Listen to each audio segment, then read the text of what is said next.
بسم الله الرحمن الرحيم إن الحمد لله نحمده ونستعينه ونستغفره ونعوذ بالله من شرور أنفسنا وسيئات أعمالنا من يهده الله فلا مضل له ومن يضلل فلا هادي له وأشهد أن لا إله إلا الله وحده لا شريك له وأشهد أن محمدا عبده ورسوله يا أيها الذين آمنوا اتقوا الله حق تقاته ولا تموتن إلا وأنتم مسلمون يا أيها الناس اتقوا ربكم الذي خلقكم من نفس واحدة وخلق منها زوجها وبث منهما رجالا كثيرا ونساء واتقوا الله الذي تساءلون به والأرحام إن الله كان عليكم رقيبا يا أيها الذين آمنوا اتقوا الله وقولوا قولا سديدا يصلح لكم أعمالكم ويغفر لكم ذنوبكم ومن يطع الله ورسوله فقد فاز فوزا عظيما أما بعد إخواني في الدين رحمكم الله. Pada bagian kedua ini dari ta'lim kita seputar ukhuwah, maka di sini akan saya sebutkan beberapa sifat kaum mukminin yang sepantasnya dia berhias dengannya, agar dengan itu ukhuwah terjaga dengan baik. Dan Rasulullah sallallahu alaihi wasallam telah bersabda dalam beberapa hadis, yang diantaranya adalah hadis dari sahabat Abu Sa'id radhiyallahu anhu dan dihasankan oleh Syekh Al-Albani rahimahullah. Nabi bersabda, akmalul mu'minina imanan ahsanuhum khuluqan al mawtu'una aknafan alladzina ya'lifuna wa yu'lafun wala khaira fi man la ya'lif wa la yu'laf. Artinya, akmalul mu'minina imanan, kaum mukminin yang paling sempurna imannya, ahsanuhum khuluqan, adalah yang paling baik akhlaknya. Al-mawtu'una aknafan, apa maknanya? Disebutkan dalam syarah hadis ini, arada alladzina jawanibuhum wati'ah yatamakkanu minha man yusahibuhum kanaf, ya.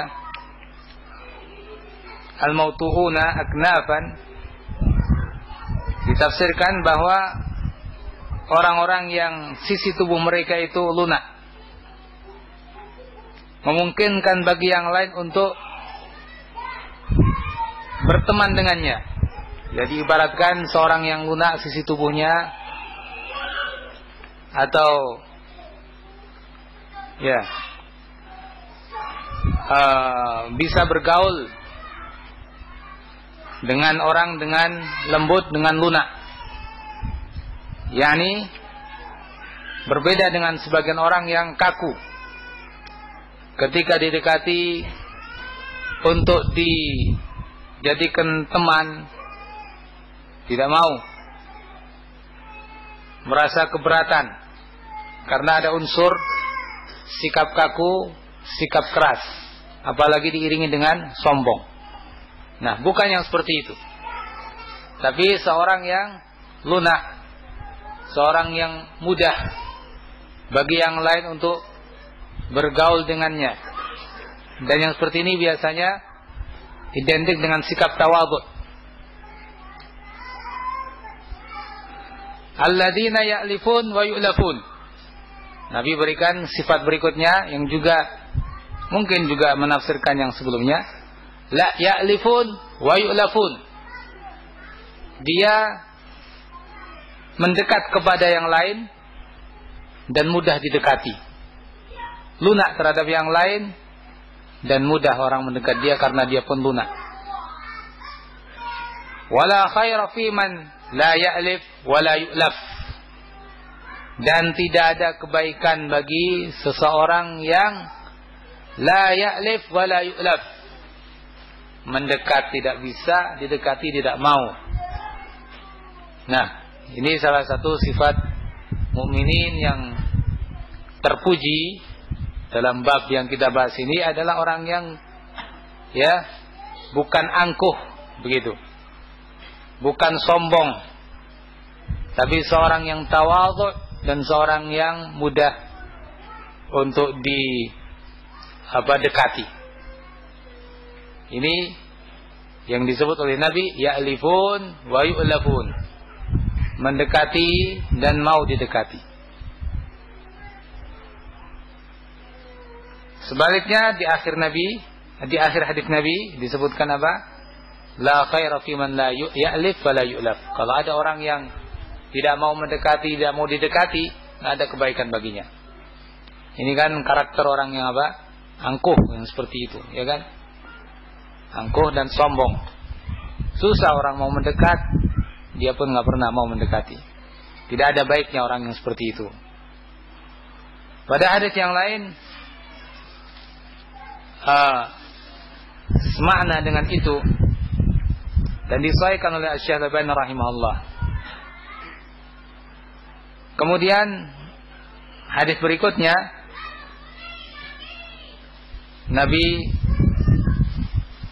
bersabda yang sama tapi ada kelanjutannya. Inna habbakum ilayya ahasinukum akhlaqa al-mawtu'una aknafan alladhina ya'lifuna wa yu'lafun wa inna abghadakum ilayya al-mashya'una bin namimah al-mufarriquna bainal ahibbah al-multamisuna lil bura'a al-'anat. Akhrajahu At-Tabarani. At-Tabarani meriwayatkan dalam kitabnya Al-Mu'jamus Shaghir dan disahihkan oleh Syekh Al-Albani rahimahullah dalam silsilah sahihah. Nabi bersabda, "Inna habbakum ilayya," orang yang paling aku sukai, ahasinukum akhlaqa, yang paling bagus akhlaknya. Al-mawtu'una aknafan, sisi tubuh mereka lunak. Ya, ini tadi maksudnya. Mudah bergaul dan mudah orang mendekatinya. Alladzina ya'lifun wa yu'lafun, mendekati dan mau didekati.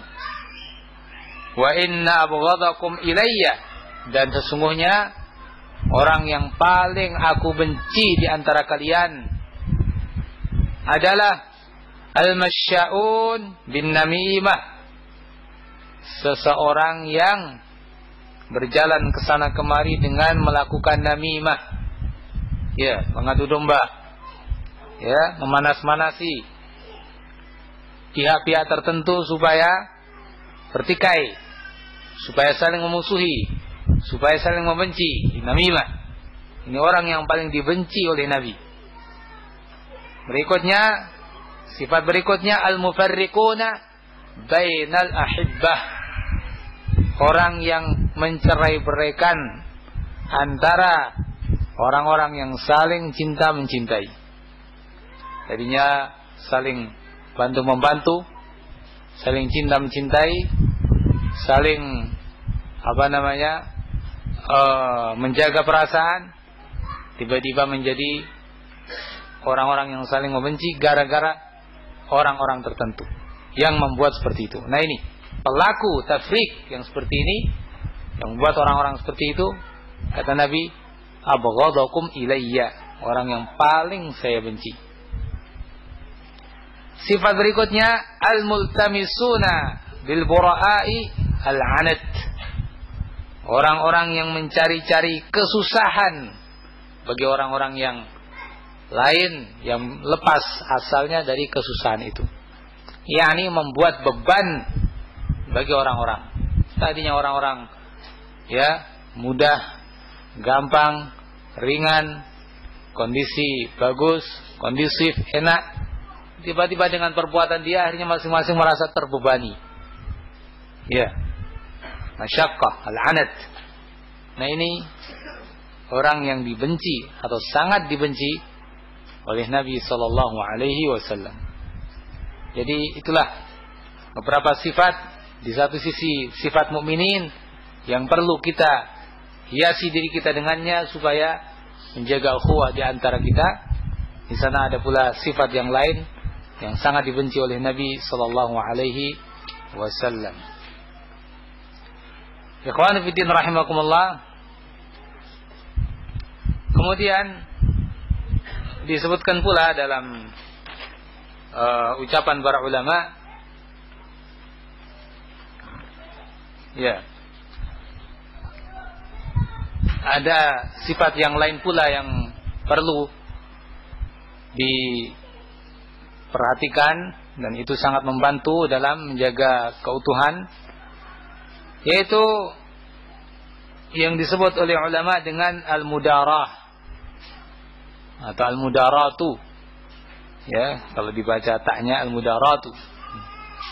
Kalau nggak dibaca ya al-mudarah atau dimatikan ya, sukunkan al-mudarah. Nah, sifat ini adalah termasuk sifat yang mulia, dan ini sesungguhnya sifat yang diajarkan oleh Rasulullah SAW. Apa sih maksudnya al-mudarah? Al-mudarah itu sesungguhnya yakni sikap baik, sikap lembut, ya, dan semacam ada basa-basi tapi tidak menggugurkan kewajiban agama. Lawan daripada al-mudarah adalah apa?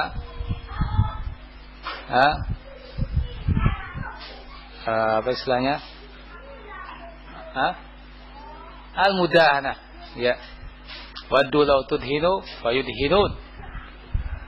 Itu al-mudahanah. Kalau al-mudahanah itu ya basa-basi juga atau yang sejenisnya dan berakibat menggugurkan prinsip-prinsip agama.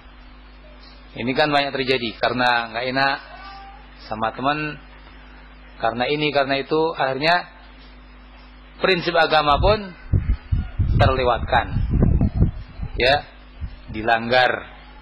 Padahal hanya karena apa? Karena 1, 2 orang atau sekian orang, yang intinya hanya karena itu. Gak enak, bekewuh dan sejenisnya. Nah, kalau mudahanah tercela dalam Islam,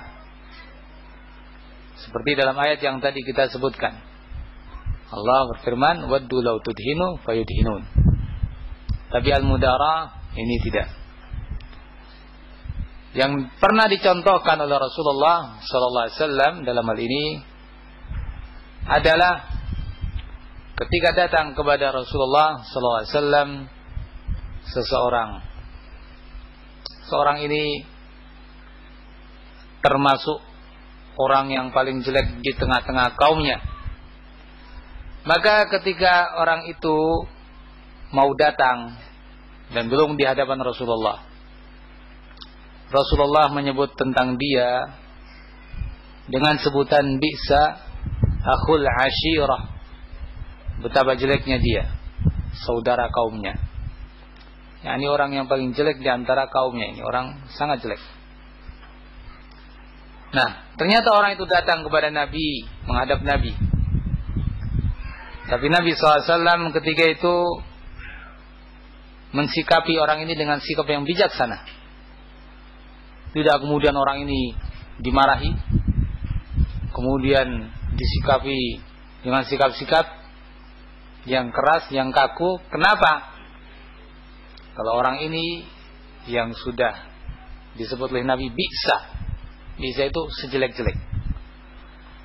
Kalau sudah disebut seperti itu, kemudian disikapi dengan sikap oleh Nabi yang kurang tepat, nanti dia kira-kira akan apa?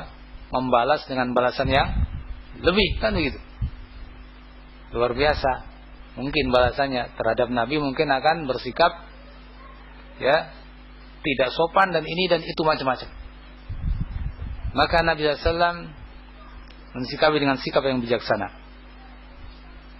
Ya, bukan karena dia itu baik, tapi karena untuk menghindari apa? Kejelekan orang itu. Ketika selesai, orang itu pergi. Aisyah radhiyallahu anha bertanya kepada Rasulullah, ya Rasulullah, yang mananya ya? Engkau tadi mengatakan bahwa orang ini bi'sa akhul ashirah. Tapi ketika orang ini datang, engkau lunak dalam bicara dengannya, bersikap seperti itu. Kok beda? Ya, ketika Nabi belum didatangi dengan sikap ketika orang itu datang. Maka Nabi SAW mengatakan kepada Aisyah radhiyallahu anha, ya, bahwa inna asyaddan aba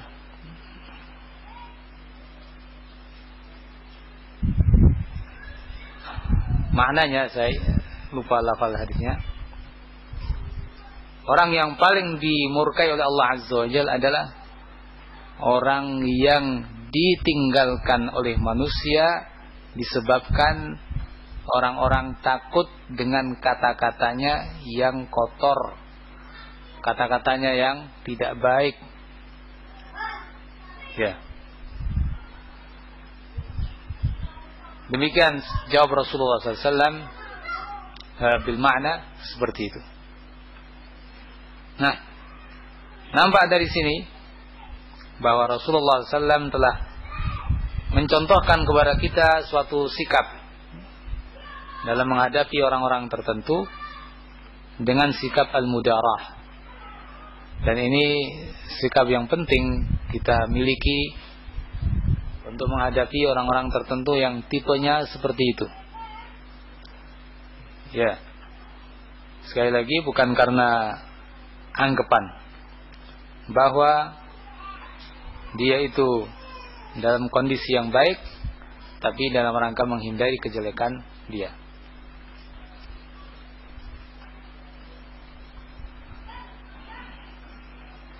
Kemudian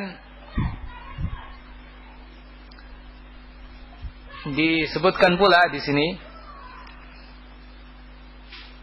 dalam saya nukilkan dari kitab Al-Adab Asy-Syar'iyyah. Tadi sebelum kita lanjut ke yang lain, dari Adab Asy-Syar'iyyah, Al-Adab Asy-Syar'iyyah karya Ibnu Muflih disebutkan, qala ba'dul hukama ra'sul mudarati tarkul mumarati. Ra'sul mudarati tarkul mumarati. Pokok dari sikap al-mudarah adalah tarkul mumarah, meninggalkan perdebatan. Ya. Jadi semacam orang tadi yang karakternya seperti itu, kalau kita sikapi dengan sikap yang kurang bijaksana, akhirnya ya bentak-membentak, ya, caci mencaci dan sejenisnya sudah. Jadi kalau ada orang yang tipenya seperti itu, kata-katanya kotor, kata-katanya keji, ya, maka tarkul mumarah, jangan sampai berdebat dengan orang seperti itu. Ini bagian penting daripada sikap al-mudarah menurut sebagian ahli hikmah. Dalam kesempatan lain dinukilkan pula dalam kitab Al-Adab Asy-Syar'iyyah ucapan Ali bin Abi Thalib radhiyallahu anhu. Kata beliau, syartus suhbah iqalatul asrah wa musamahatul ishrah wal muwasatu fil usrah. Apa? Saya ulangi, Syartus suhbah iqalatul asrah. Kata Ali bin Abi Thalib, syarat as-suhbah, persahabatan. Kalau kita ingin bersahabat dan langgeng dan terjaga persahabatan itu, ada 3 hal yang harus diperhatikan. Apa itu? Iqalatul asrah, memaafkan kekeliruan. Ketika ada teman kita keliru, ya harus kita punya sikap iqalah, memaafkan. Ya, iqalah yakni melepaskan kekeliruan dia. Sudah, kita anggap maklum yang namanya keliru. Yang kedua, musamahatul ishrah.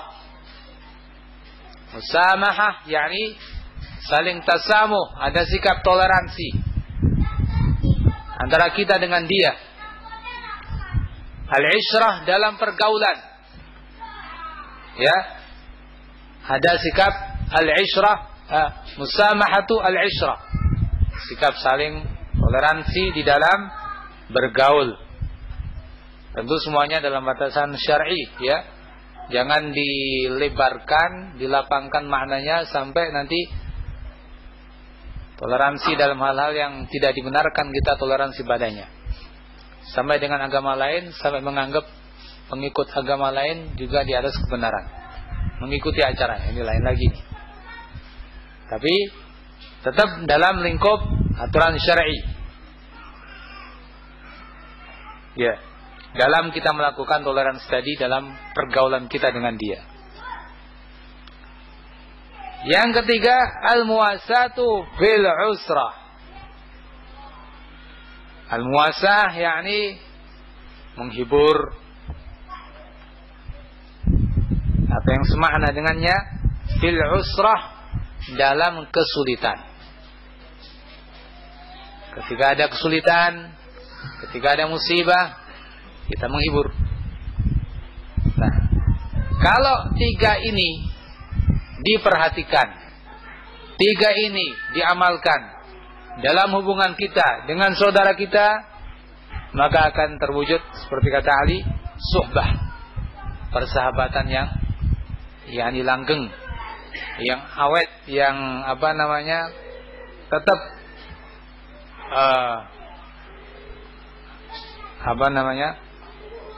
tetap baik hubungan itu, nggak rusak. Jadi kalau begitu, kita harus hiasi diri kita dengan sikap-sikap tadi, al-iqalah, al-musamahah, dan al-muwasah.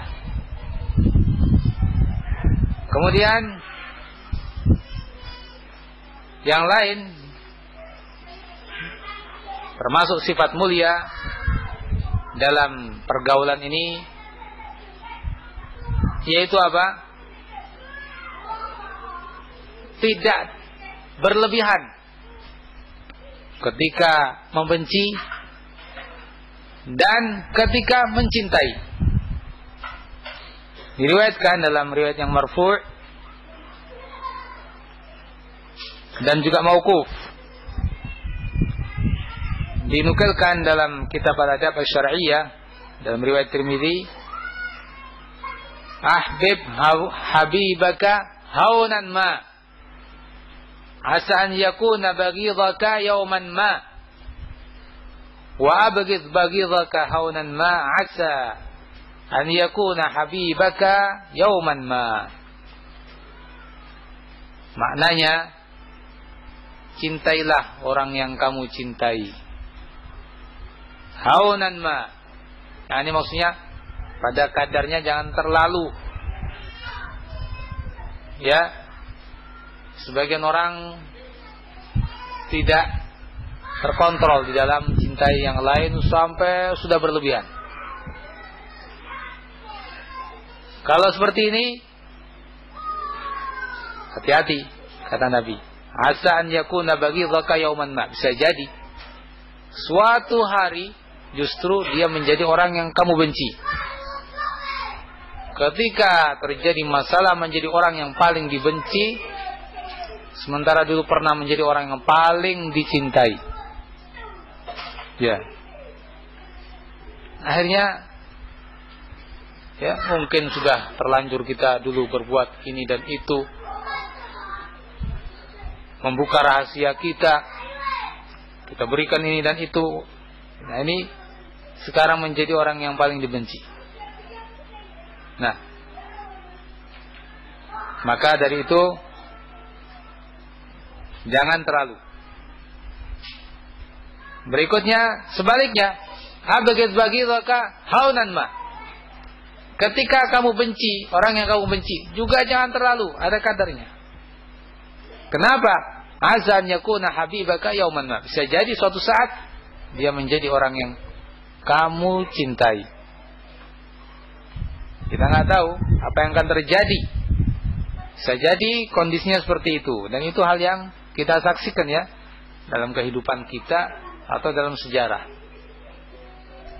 Kalau sudah terlanjur menjadi orang yang paling dibenci, wah mungkin omongan kita sudah luar biasa, ya, nggak sopan, kotor, jorok, kita semuanya tumpahkan kepada dia. Ternyata suatu saat ada hal yang menjadikan akhirnya dia kita senangi. Apa nggak malu ah? Dulu mengingat masa lalu, wah nggak enak, malu kan? Nah, dan bisa jadi syaitan mengusik-ngusik kembali, akhirnya pecah lagi hubungan yang baik itu. Makanya di sini salah satu kunci di dalam kita bergaul, salah satu kunci di dalam kita berukhuwah, ketika membenci jangan berlebihan. Dan ini pun tetap dalam kadar yang syar'i ya, bencinya karena apa? Begitu pula ketika mencintai jangan kelewatan. Masing-masing ada kadarnya. Selanjutnya, termasuk yang perlu diperhatikan dalam hal pergaulan itu, sifat-sifat yang perlu diperhatikan adalah sifat at-taghaful. Apa itu sikap at-taghaful? At-taghaful itu maknanya yakni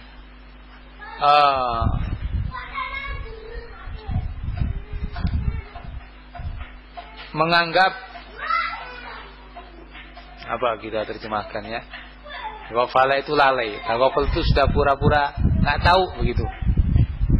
Pura-pura nggak tahu, nggak dianggap. Misalnya ya,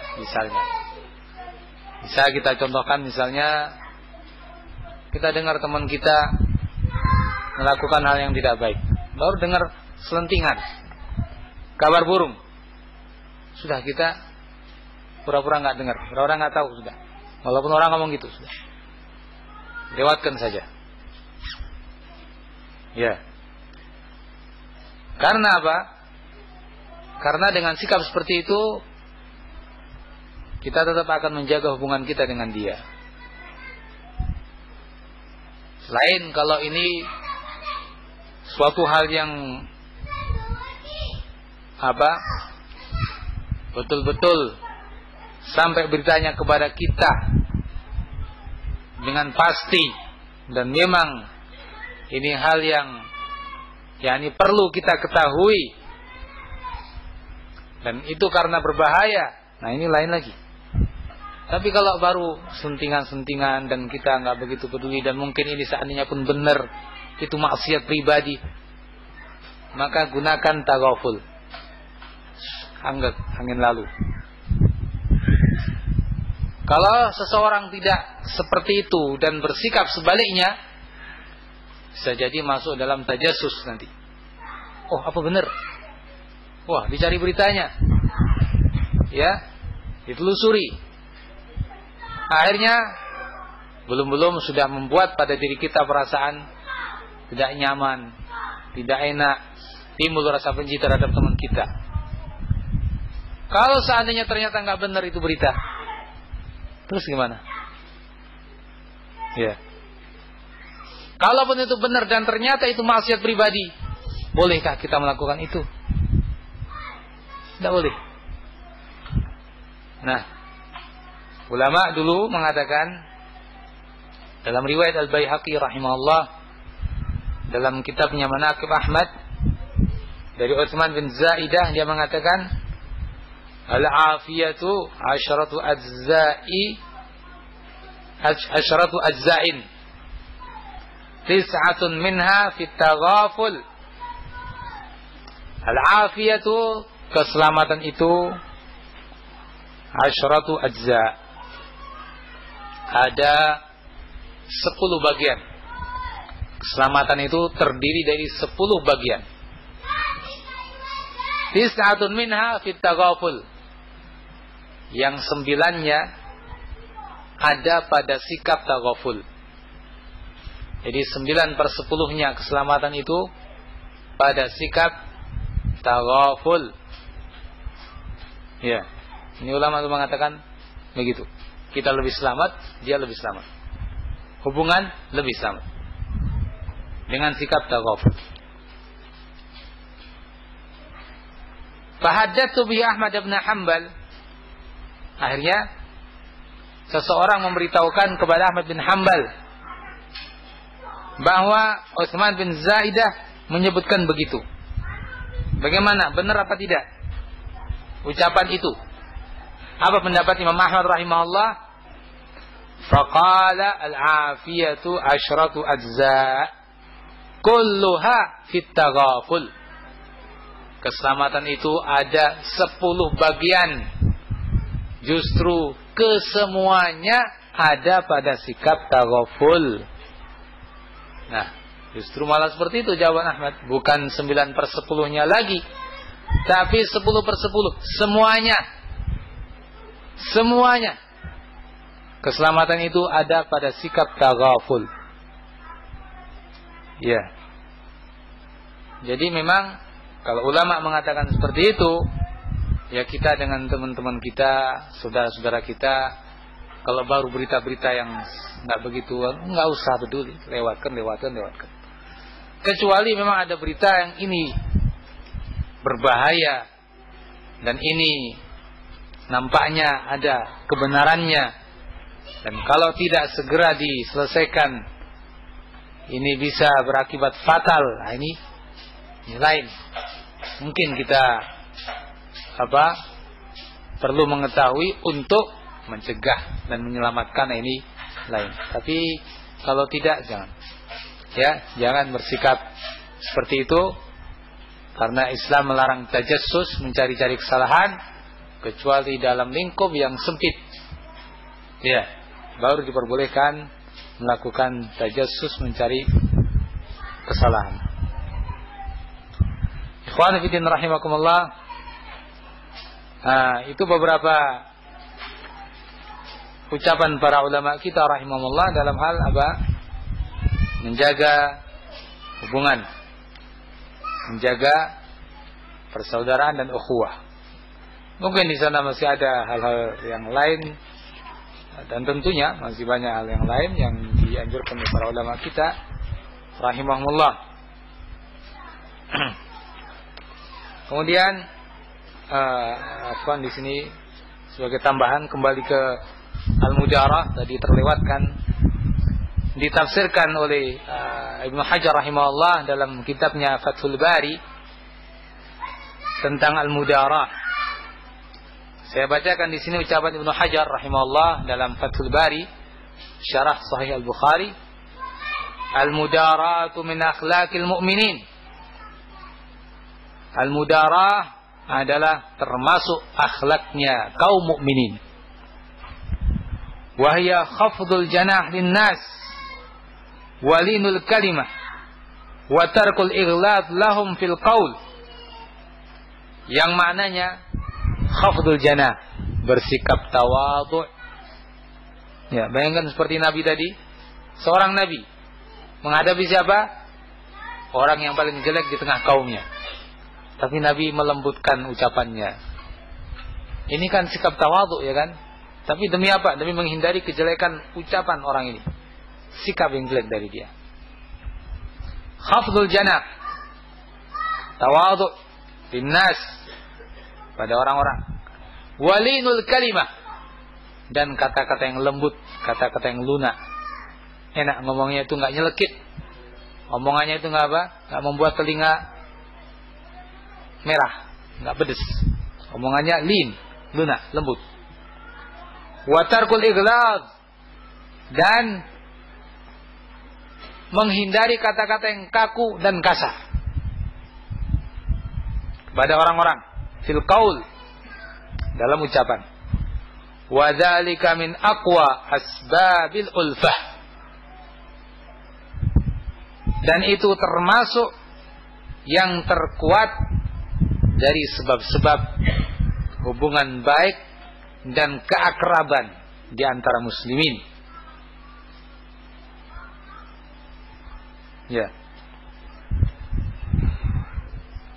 Kemudian beliau menerangkan tentang lawannya, al-mudahanah. Ada orang menyalahartikan mudahana sama dengan mudarah, beda. Karena mudahana itu haram dan mudarah itu masyru', disyariatkan. Maka beliau rahimahullah menerangkan bedanya. Al-mudarah mandubun ilaiha, wal mudahanatu muharramah. Mudarah itu dianjurkan, sementara al-mudahanah itu muharramah, dilarang. Wal farq, dan perbedaan antara keduanya, annal mudahanata min ad-dihan wa huwa alladhi yadhharu 'ala asy-syai' wa yasturu batinah. Wa fassaraha al-ulama bi annaha mu'asharatul fasik wa idharu ar-ridha bima huwa fihi min ghairi inkarin 'alaih. Mudahana itu dari kata dihan. Dihan itu ya semacam minyak begitu ya. Yang itu menutupi sesuatu dan menutupi batinnya. Minyak mungkin nampaknya luarnya itu misalnya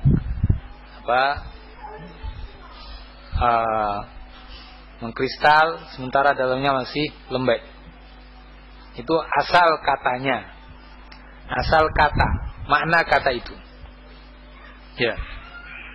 Sehingga ulama menafsirkan maksud daripada mudarah yang terlarang adalah muasyaratul fasik, bergaul dengan orang yang fasik, wa idharur ridha, dan menampakkan keridhaan kita kepadanya,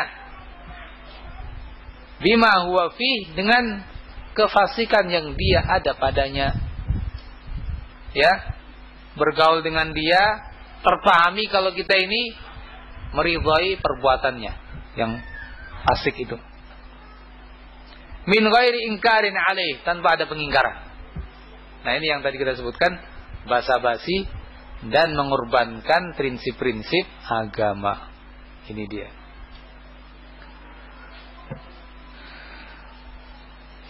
Kemudian al-mudarah, kalau mudarah beda. Hiya rifqu bil jahil, lemah lembut kepada orang yang jahil. Fit ta'lim, dalam kita mengajari dia. Wabil fasik, dan sampai pun kepada orang fasik kita bersikap lemah lembut.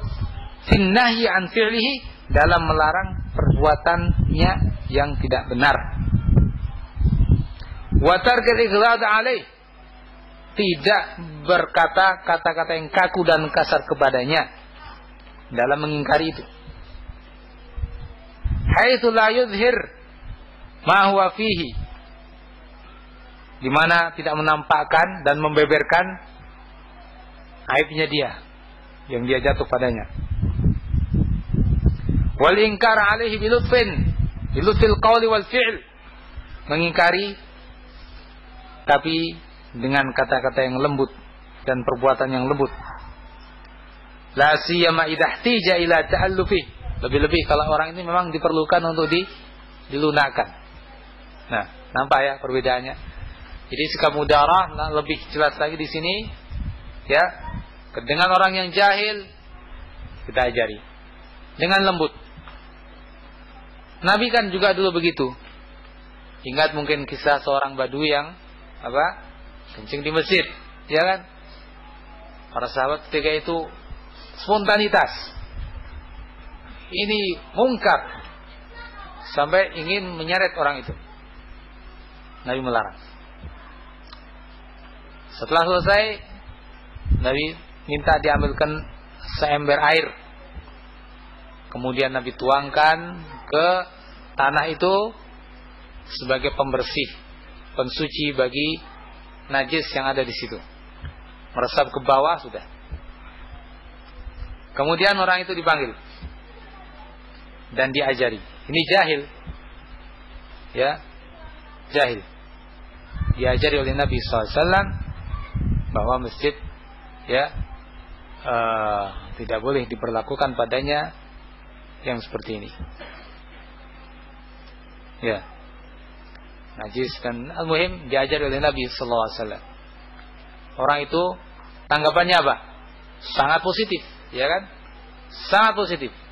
Menerima langsung ajaran dari Rasulullah SAW dengan cara pengajaran yang lembut pada orang yang ketika itu jahil. Sampai kesan yang dia peroleh ketika itu membuahkan sebuah doa untuk Nabi, Allahumma arhamni wa Muhammadan. Ya Allah, berikan kepadaku dan Muhammad rahmatmu. Wala tarham ma'ana ahadan. Dan jangan engkau rahmati bersama kami seorang pun selain kami. Masih marah dengan yang lain sahabat itu. Kami saja ya Allah yang diberi rahmat. Nah, ini salah lagi kan dia. Oleh Nabi diberitahu lagi. La tuhajjir wasi'an.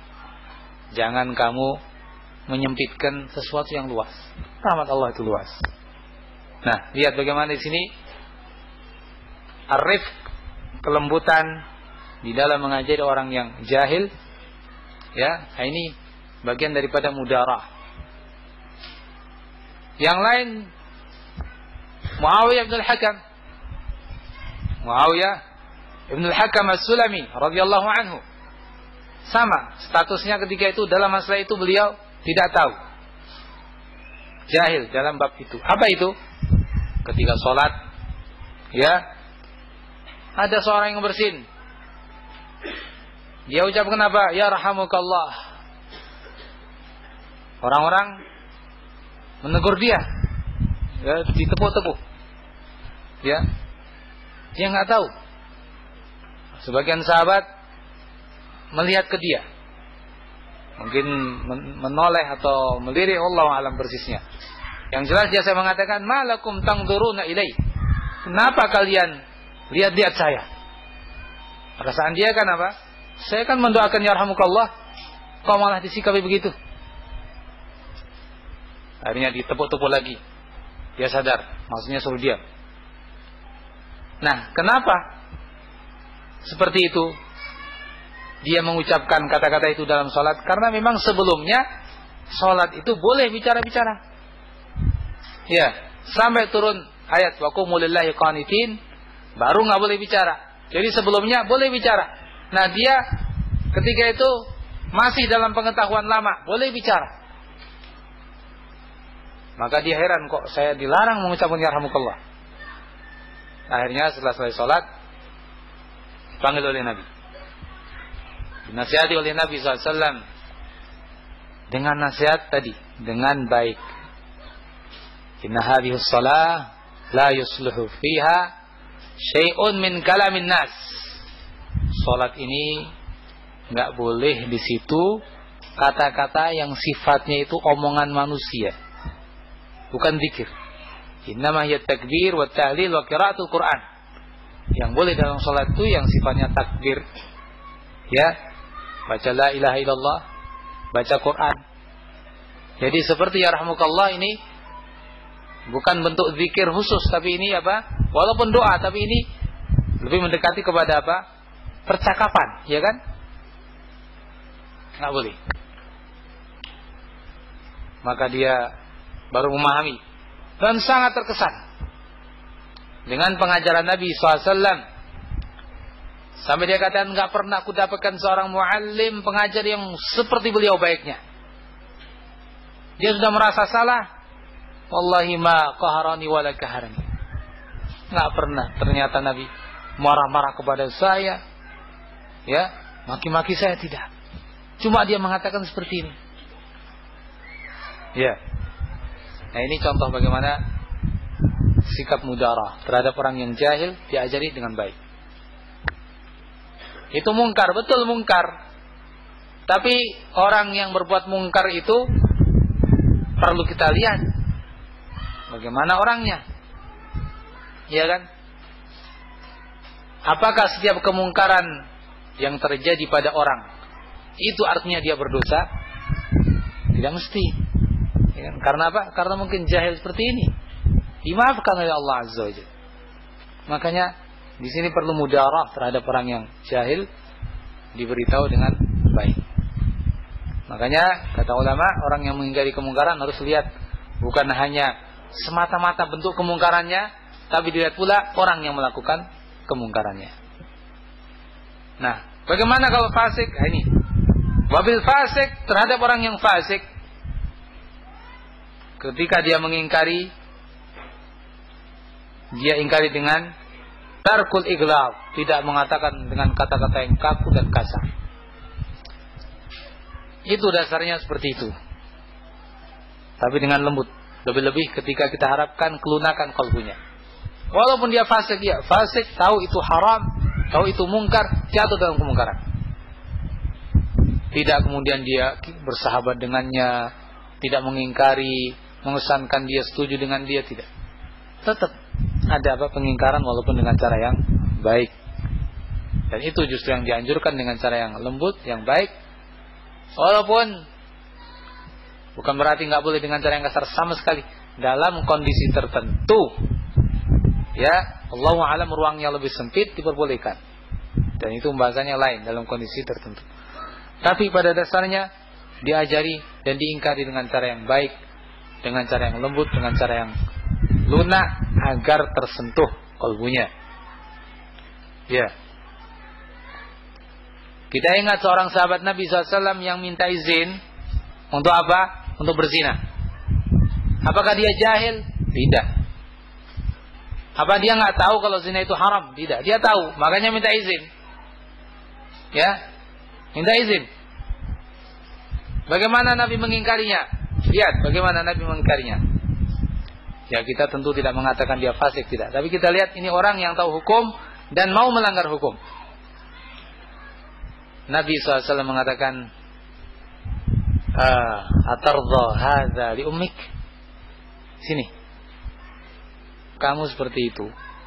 Apa seandainya ibumu dizinai orang, na'udzubillah, kamu ridha?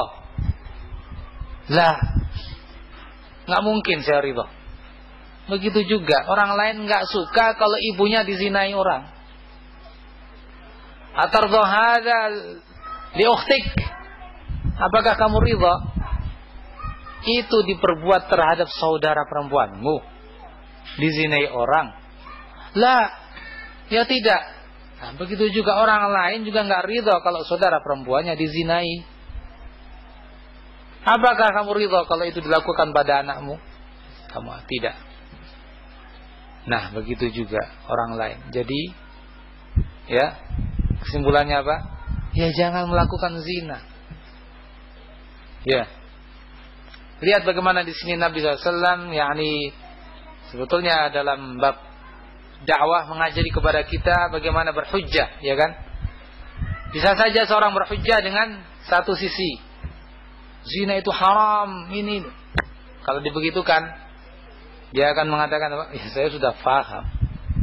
Ya kan? Sudah tahu, makanya minta izin, kan gitu. Ya, tapi lihat bagaimana sekarang Nabi memakai hujjah dari sisi yang lain, yang masuk akal, mudah difahami. Ya, dengan cara seperti itu dia baru terbuka. Iya, betul juga. Sekarang masalahnya bukan hanya haram atau bukan haram, ternyata ini kezaliman. Dan ini sebagaimana orang lain nggak ridha, saya pun nggak ridha. Kan begitu. Terbuka dia. Dan didoakan oleh Nabi SAW, ya, sehingga selamatlah dia dari perbuatan keji tersebut. Kita ambil pula dari sini hal-hal yang lain yang semacam itu. Hal-hal lain yang semacam itu. Apa itu? Ya, anggap misalnya perbuatan syirik. Perbuatan syirik.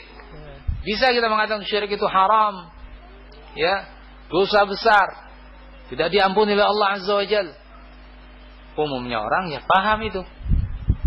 Tapi kadang orang dengan begitu tidak menerima karena sudah sama-sama paham. Cuma dalam beberapa prakteknya perlu kita pahamkan terkadang dengan cara yang lain. Misalnya, dan sesungguhnya dalam Al-Quran telah dituntunkan. Seperti misalnya kisah Nabi Ibrahim ketika menghancurkan berhala-berhala itu. Ketika menghancurkan berhala-berhala itu sesungguhnya untuk apa? Membuka akal mereka. Ya. Ketika mereka bertanya siapa yang melakukan, Ibrahim dan seterusnya, kata Nabi Ibrahim, tanya itu yang paling besar. Mereka bingung ya kan, loh, gimana tanyanya? Dengar saja tidak. Maka saat itu mereka sempat tersadarkan. Ya, mungkin kalau bahasa kita ya, benar juga ya. Ternyata berhala itu nggak bisa apa-apa. Ya, dengar tidak, diajak bicara nggak bisa. Nah, maunya supaya ya sudah kalau begitu jangan disembah, jangan diibadahi. Tapi yang namanya hidayah di tangan Allah. Sudah sadar itu ya tetap marah dengan Nabi Ibrahim, pokoknya harus dihukum. Dah. Begitu pula di sisi lain Nabi Ibrahim bagaimana ngomong dengan ayahnya. Ata'budu ma la yasma' wa la yubsir, wahai ayah.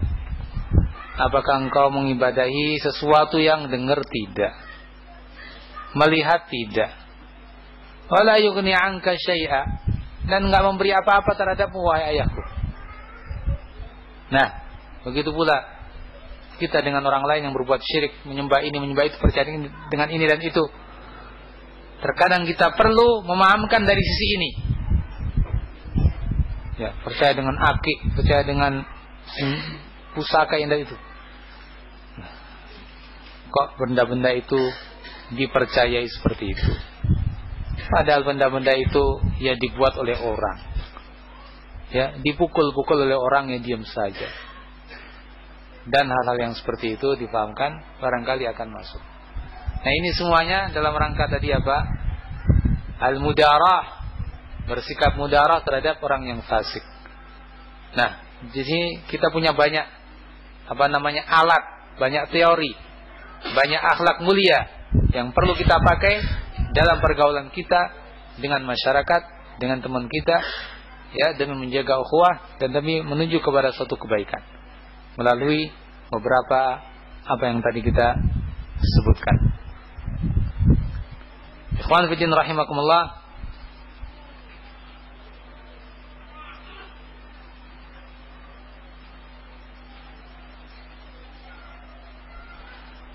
Kemudian di sini juga ada ucapan ulama yang lain yang kita bisa ambil manfaatnya terkait dengan kata-kata dan ucapan-ucapan. Diriwayatkan dari Ahmad bin Saleh, seorang ulama, mungkin ini Ahmad bin Saleh al-Misri, wallahu a'lam. Dia mengatakan ra'aitul khaira kullahu fi riqqatil qalbi war rahmati. Aku melihat bahwa kebaikan itu seluruhnya terfokus pada riqqatul qalb war rahmah, kelembutan kalbu dan sifat kasih sayang. Ra'aitu al khaira kullahu fi riqqatil qalbi war rahmah. Aku melihat kebaikan itu seluruhnya terangkum pada dua sifat. Riqqatul qalb, kelembutan kalbu kita, warahmah, dan sifat kasih sayang. Beliau menyimpulkan dari ayat firman Allah Azza wa Jalla dalam surat Ali Imran, wa dzalika qaulu ta'ala fa'fu anhum wastaghfir lahum Ya. Fa'fu anhum wastaghfir lahum wa syawirhum fil amr fa idza 'azzamta fatawakkal 'ala Allah dan seterusnya. Atau ayat yang sebelumnya, walau kunta faddan, nampaknya itu, walau kunta faddan ghalidhal qalbi lan faddu min hawlik fa'fu anhum, begitu Pak. Kalau seandainya engkau wahai Muhammad faddan, kata-katanya itu kaku, kasar, ghalidhal qalb, kalbumu itu kaku, keras, lan fadhu min haulik, orang-orang tentu akan lari dari sisimu, jauh. Jadi ini Nabi Muhammad sallallahu alaihi wasallam. Allah mengatakan kepada beliau seperti itu. Padahal dari sisi apa yang beliau bawa, benar apa salah? Mesti benernya, ya kan? Tapi Allah mengatakan, tapi kalau kamu kalbumu keras, kata-katamu kasar, orang akan menjauh darimu. Subhanallah, apalagi kita, di mana yang kita bawa ini terkadang benar, terkadang salah paham, ya kan? Ya, memahami ucapan ulama keliru. Ya, sudah belajar ternyata ya tadi ada kesalahpahaman. Kita mengajarkan kepada orang sudah ada benarnya, ada salahnya, ditambah lagi dengan apa? Kata-kata yang kaku dan kasar, sikap kalbu yang juga seperti itu. Ya, siapa yang mau menerima? Siapa yang mau dekat? Ya, tidak bisa. Ya, maka kata beliau Ahmad bin Saleh, kalau begitu kebaikan seluruhnya itu ada pada riqatul qalb, kalbu kita lunakkan, kita lembutkan kalbu kita, dan kita hiasi diri kita dengan sifat kasih sayang kepada umat. Lalu beliau mengatakan, wa ra'aitu syarra kullahu fitnatain, dan aku juga melihat asyarra kullahu, kejelekan itu seluruhnya juga terangkum dalam dua sifat. Fil fadadati wa ghiladil qalbi. Ya. Fil fadadati wa ghiladil qalbi. Fadadah yakni kata-kata yang fadh, yang kasar, dan ghiladul qalb, kalbu yang kaku. Jadi jadi ayatnya begitu tadi. Ayat yang pertama, walau kunta faddan ghalidhal qalbi lan faddu min hawlik fa'fu anhum wastaghfir lahum. Ya. Fa'fu anhum wastaghfir lahum. Nah, pada dua ayat ini ada dua sifat masing-masingnya. Jadi 4 sifat. Sifat yang pertama, walau kunta faddan ghalidhal qalbi, terambil bahwa kejelekan pada kata-kata yang kaku, kasar, dan kalbu yang kaku. Pada firman Allah, fa'fu anhum wastaghfir lahum, terambil dua sifat mulia. Itu menjadi pokok sifat-sifat mulia, yaitu memberi maaf, berarti rahmah, kasih sayang. Istaghfir lahum, doakan untuk mereka, berarti apa? Ya, atau tadi memberi maaf, yakni kelunakan kalbu. Istaghfir lahum, memberikan doa karena kasih sayang. Ya, ini kesimpulan dari Ahmad bin Saleh rahimahullah taala. Jadi ikhwan fillah rahimakumullah, kalau begitu dari ucapan-ucapan ulama tadi, ya kita banyak mengambil faedah-faedah dalam pergaulan. Kita mendapatkan apa? Mendapatkan yakni garis-garis besar dan pokok-pokok ajaran Islam dalam menjaga keharmonisan hubungan kita dengan yang lain.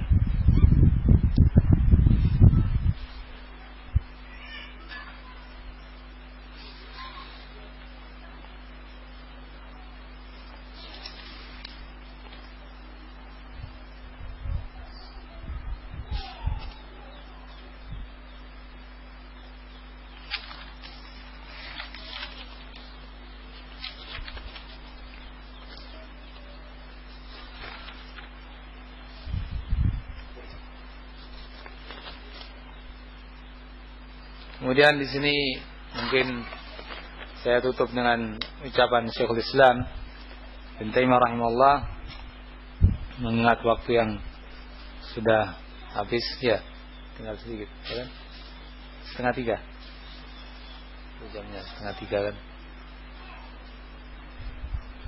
Ya, apa nih, nggak jelas mata saya. 2:30 kan? Hah? Lagi. Saya tutup dengan ucapan Syekhul Islam Ibnu Taimiyah rahimahullah. Dia mengatakan, "Ta'lamun anna min al-qawa'id al-'azimah allati hiya min jima'id din ta'liful qulub wa ijtima'ul kalimah wa salahu dhatil bain. Fa inna Allah ta'ala yaqul fattaqullaha wa aslihu dhata bainikum." وامتثال ذلك من النصوص التي تأمر بالجماعة وتنهى عن الفرقة والاختلاف.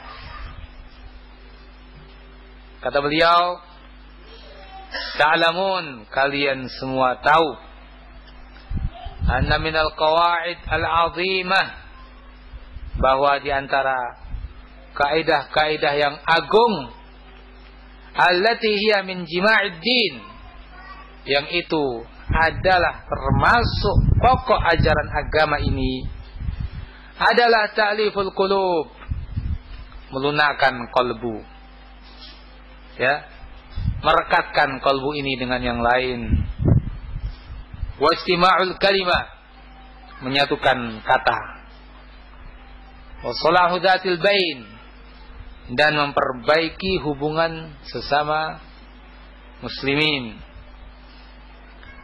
Fa inna Allah ta'ala yaqul, karena sesungguhnya Allah subhanahu wa ta'ala berfirman, fattaqullaha wa aslihu dhata bainikum, bertakwalah kalian kepada Allah, wa aslihu dhata bainikum, dan aslihu, perbaikilah hubungan di antara kalian. Wa amsal dzalik minan nusus, dan nas-nas yang seperti itu yang menganjurkan untuk al-jamaah, bersatu, wa tanha 'anil furqah, dan melarang dari perpecahan dan perselisihan, dan seterusnya.